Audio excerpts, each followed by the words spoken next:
Yo mga kabataan at OFWs, breaking talaga ito.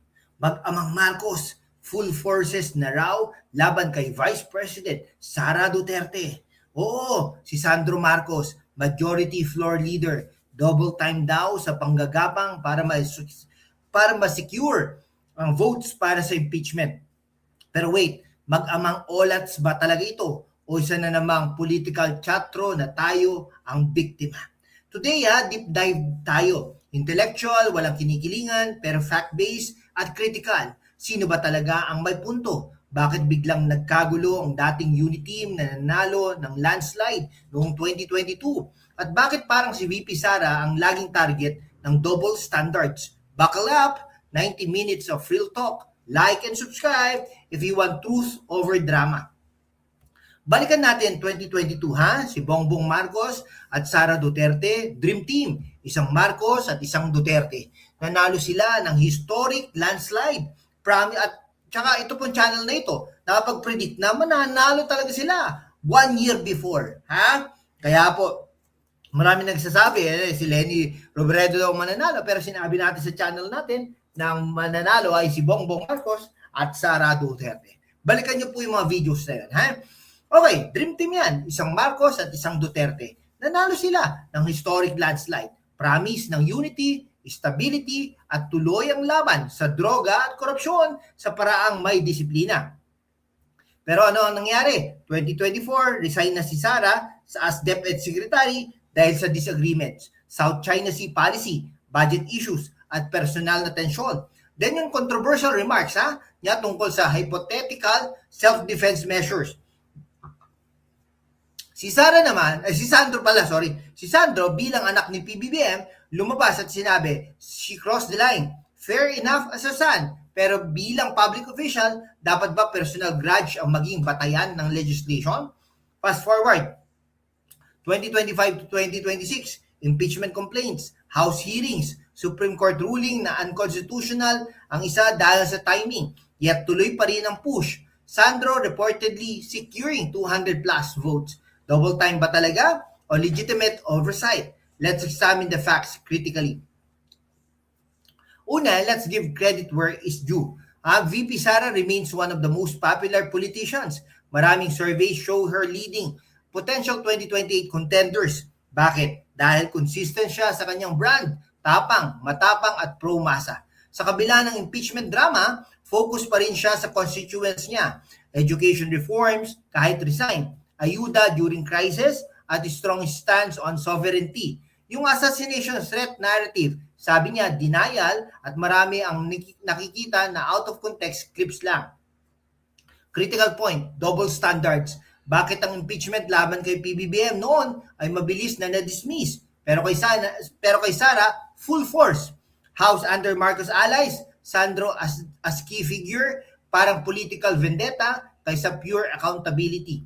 VP Sara represents the voice of millions who want continuity of the previous administration's gains in peace and order sa gitna ng economic pressures, inflations, jobs for OFWs. Kailangan natin ng leader na hindi natatakot tumindig.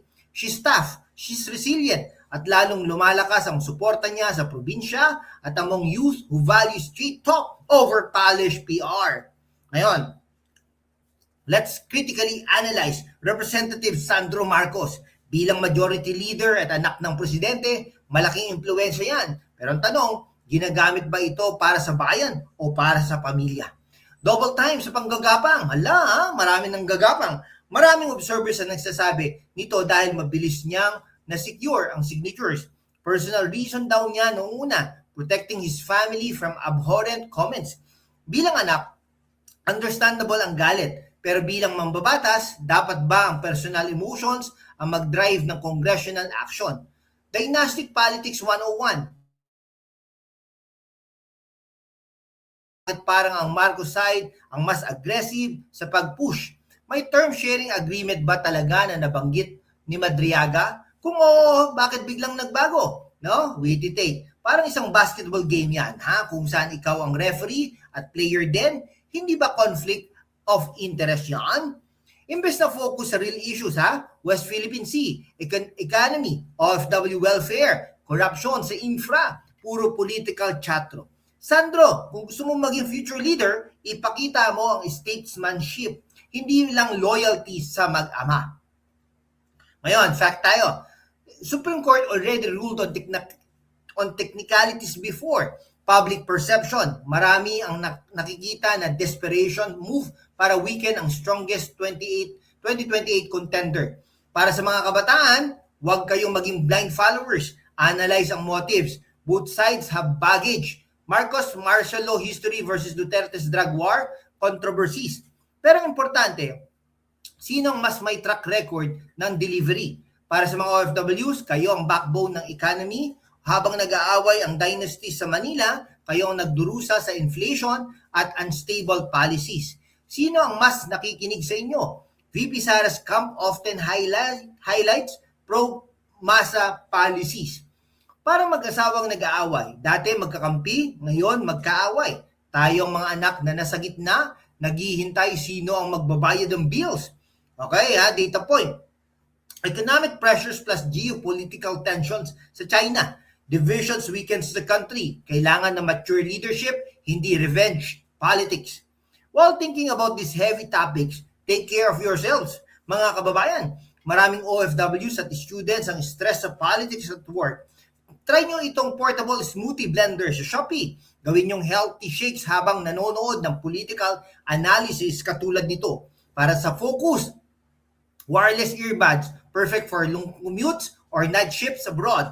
Skincare routine, vitamin C serum plus sunscreen from K-Beauty brands sa Lazada at Shopee para fresh pa rin ang mukha kahit galit sa balita. At para sa posture nyo habang nagko-computer maghapon, posture corrector at ergonomic laptop stand. Game changers, mga kaibigan. Bamboo tumbler din for eco-friendly hydration. Link sa description, itatag din po natin yan mga kaibigan. Suportahan din natin ang local sellers at maging smart consumers mga kaibigan. Mga kababayan, sa mundo kung saan ang kasinungalingan ay nangingibabaw, ang katotohanan ang unang sinisikil. Pero kasama kayo, magpapatuloy tayo sa laban. Walang takot, walang kinikilingan, at laging handa para sa bayan. Sumali na sa aking YouTube channel membership sa #WalkWithLan at tulungan natin ang channel na maabot ang 100,000 subscribers. Ang inyong suporta ang susi sa kalayaan natin para ipagpatuloy ang pagbabalita ng katotohanan. Salamat at kita-kits sa laban. Comment down below mga kababayan Team Sara ka ba? Or may tanong kayo kay Sandro? Like if you want more critical politics, share to your OFW groups. Conclusion natin. Ang laban ng mag-amang Marcos versus VP Sara ay hindi lang personal. It's about power, legacy, at future ng Pilipinas. Mga kababayan, stay critical, stay informed. Next video natin. What 2028 looks like? Peace out, stay woke, mabuhay ang Pilipinas.